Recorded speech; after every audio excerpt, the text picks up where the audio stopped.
طالبانو یو عالم کتاب جوړ کړی تفضیل الکلاب علی کثیر ممن لبس الثياب. سپی بهتر دی په ډېرو انسانانو چې کالي اغوندي. دی وی چې دا کتاب ته مې نوم کېښودلی دا چې ملایان وویني زه ته ما باندې د کفر فتوا لګوي. نو مقدمه کې د دې کتاب دفاع کړې چې ما ولې څوک پې باندې نوم پې کېښودلی. انسان ته خو الله ډېر عزت ورکړی ولقد کرمنا بني آدم. خو کله کله طالبانو سپی وفادار خو انسان وفادار دی. تفضیل الکلاب علی کثیر ممن لبس الثياب.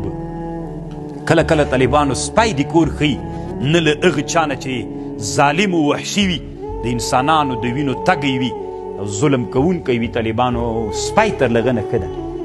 خو که ته وایې الله وایي قد کرمنا بني آدم، ما پیدا کړی نو هغه خو مې بني آدم پیدا کړی چې په انسانیت پاتې وي، چې له انسانیت نه پاتې سي. بیا خدای ولقد خلقنا الانسان فی احسن التقویم چې په انسانیت پاتې سي.